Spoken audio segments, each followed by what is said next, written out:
How much damage did the line, "Our faults and fears should never be seen," do to Rumi?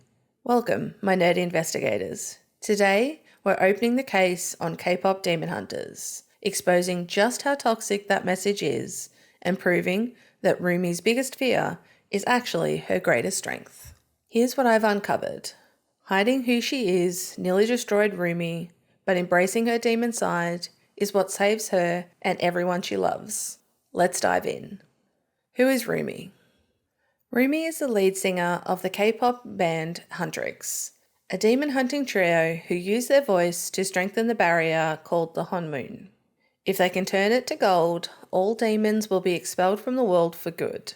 But while her friends and bandmates, Mira and Zoe, fight with everything they have, Rumi hides a secret. She is part demon. Celine, their trainer and surrogate mother, has promised Rumi that if huntrix succeeds, her demon patterns will disappear. But Celine also drilled into the girls that our faults and fears should never be seen. For Rumi, this pressure is unbearable as the marks keep creeping up her body and threaten her voice. And when she starts connecting with Jinu, the lead singer of the rival demon boy band, the Saja Boys, the stakes only get higher. The damage, how our faults and fears should never be seen, nearly destroyed Rumi. Celine drills this toxic message into the three girls, but for Rumi, it destroys everything. Let me show you exactly how much damage this line does. Damage number 1. She loses her voice. After their first concert, Rumi's so close to freedom she can taste it. The Honmoon is turning gold and she's dreaming of finally being able to shine. But when she tries to sing that new single, Golden, she chokes on the line, "No more hiding, I'll be shining, like I was born to be." She cannot get the words out. Why? Because hunter voices draw their power from truth and honesty, and Rumi is living a lie. The very thing she's been told to hide is literally stealing her voice. Her greatest talent, her contribution to saving the world, is being destroyed by the pressure to stay hidden. Damage number 2. She becomes isolated from her closest friends. When Rumi finally tells Mira and Zoe she's struggling with her voice, what do? They parrot the same toxic line right back at her. Our faults and fears must never be seen. Even her best friends, who love her and want to help, can't truly help her because they've been programmed with the same destructive message. Rumi ends up more alone than ever, surrounded by people who care about her but can't really see her. The line that's supposed to protect her is actually cutting her off from the support she desperately needs. Damage number 3. She writes songs that could destroy the person she's falling for. The damage gets even more twisted when they write Take Down to defeat the Saja Boys.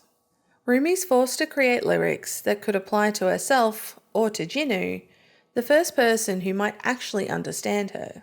She's literally weaponizing her own shame, turning her hidden identity into ammunition against someone who shares her struggles. This is what that toxic message does. It makes you complicit in your own destruction. Damage number 4. The ultimate betrayal. Even her mother figure chooses the lie. But the most devastating damage comes when Rumi, desperate and alone, goes to Celine for help. This is the woman who raised her, who should love her unconditionally. And what does Celine do? She immediately tries to cover Rumi up, suggesting they lie and say it was all a trick. Celine won't even look at Rumi during this conversation. The person who's supposed to love her most in the world cannot accept who she truly is. When Rumi finally breaks and screams, "Why couldn't you love me? I do! All of me!" That's the real cost of this toxic message.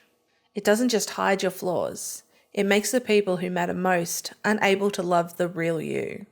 The line, "Our faults and fears should never be seen," doesn't protect Rumi. It nearly destroys everything she cares about. Her voice, her friendships, her mission, and her sense of self-worth. Hidden strength. How Rumi became her own superpower. But here's what Celine and everyone else missed. The very thing Rumi's been told to hide is exactly what makes her powerful. Let me show you how her greatest fears transform into her greatest strengths. Strength number 1. Her demon side gives her empathy and connection. When Jinnu sees Rumi's patterns during their fight, something magical happens. He recognizes a kindred spirit. For the first time in her life, Rumi can talk to someone who truly understands what she's going through. And what happens? She starts to feel better, and her voice begins to return. This isn't coincidence. Rumi's demon heritage, the thing she's been taught to hide and fear, is what allows her to connect with Jinnu on a level no pure hunter could. Her supposed flaw becomes the bridge to understanding, healing, and finding her voice again. Strength number 2. Her authenticity unlocks true power. Rumi realizes she can't sing Takedown because it's not authentic to who she is. The song is hateful, and not the message she wants huntrix to be putting out into the world. She chooses Golden instead, a celebration rather than destruction, because her mixed heritage gives her a perspective the other hunters don't have. She sees both sides, hunter and demon, and chooses love over hate, celebration over destruction. That's not weakness, that's wisdom. Strength number 3. Her vulnerability becomes her greatest weapon. In the final battle, when Rumi steps into the arena with her patterns fully visible, she's doing the one thing she's been afraid of most, being completely seen. But watch what happens. She doesn't get weaker, she gets stronger. Nothing but the truth now, she sings, and her voice grows more powerful with every word. Why? Because she's finally aligned. Her voice, her truth, and her identity are all working together instead of fighting each other. The fear she's been running from becomes the source of her most authentic, most powerful performance. Strength number 4. Her acceptance saves everyone. Here is the ultimate proof. When Rumi embraces her faults and fears, she doesn't just save herself, she breaks the spell on Mira and Zoe, and the whole audience. Her willingness to be vulnerable, to show her patterns, to sing her truth, reaches them in a way that hiding never could. The thing she's most afraid of, being seen as different, as other, becomes the very thing that connects her with her friends and saves the world. Her demon side doesn't corrupt the Honmoon. It helps create a new, more authentic one. What Rumi thought was her greatest weakness, her patterns, her otherness, turns out to be exactly what the world needed. Her fear of being seen becomes her power to truly connect. Her shame becomes her strength. Case closed. The truth about fear and strength. So, nerdy investigators, let's close this case. How much damage did our faults and fears should never be seen do to Rumi? Well, it nearly destroyed her voice, isolated her from her friends, forced her to weaponize her own shame, and made the person who raised her unable to truly love her. But here's what makes the story brilliant. Rumi's biggest fear, being seen for who she really is, becomes her greatest strength the moment she stops running from it. Think about it. Celine spent years teaching the girls that their flaws would destroy them. But when Rumi finally embraces her demon side, her patterns, her truth, she doesn't destroy anything. She saves everything. Her voice comes back stronger than ever. Her friends wake up from their spell. The Honmoon transforms into something more beautiful than it ever was when it was supposedly pure. The toxic message was wrong. Our faults and fears weren't meant to be hidden. They're meant to be integrated, accepted, and can be transformed into our greatest gifts. Rumi's story isn't just about K-pop Demon Hunter. It's about every person who's ever been told that a part of themselves are too much, too different, too dangerous to be seen.